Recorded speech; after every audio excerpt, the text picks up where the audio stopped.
This is a short tale about individuals who reject the ideas of comparative advantage and benefits from international trade.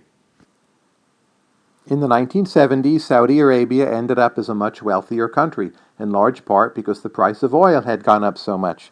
The Saudis then set out and decided that they were going to grow more food. Now, upon reflection, Saudi Arabia is not naturally a low-cost country for growing most foodstuffs.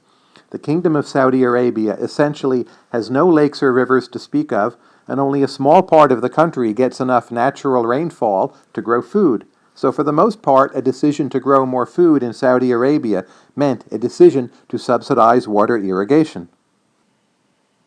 In particular, the Saudis set out to grow more wheat.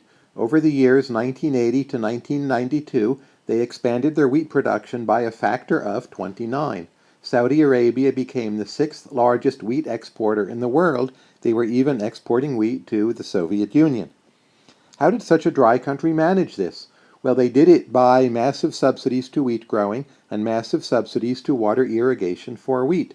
So in Saudi Arabia, wheat production would cost around $500 a ton, when the market price was at the same time about $120 a ton. By growing their own wheat, the Saudis were making it almost 5 times more expensive. The Saudis also wasted a lot of water. To grow all this wheat, it required 300 billion cubic meters of water, most of it non-renewable. To put that in perspective, that's about equal to 6 years' flow of water of the Nile River into Egypt. Over time, however, the Saudis decided they simply couldn't afford all of these expenses, and in the year 2008 they decided to essentially give up on their wheat growing program with the goal that wheat production in Saudi Arabia would essentially be gone by 2016. It's already the case that there are plenty of wheat farms out there in Saudi Arabia where the equipment is sitting there unused, simply gathering rust. In this case, it would have been much cheaper for the Saudis to have relied on international trade from the very beginning.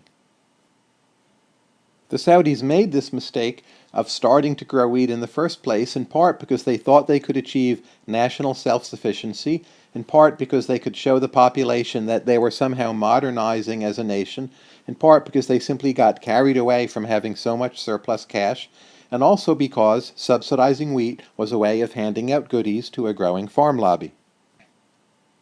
To read more on this episode, you can Google Saudi Arabia wheat or see the discussion in my own book, An Economist Gets Lunch.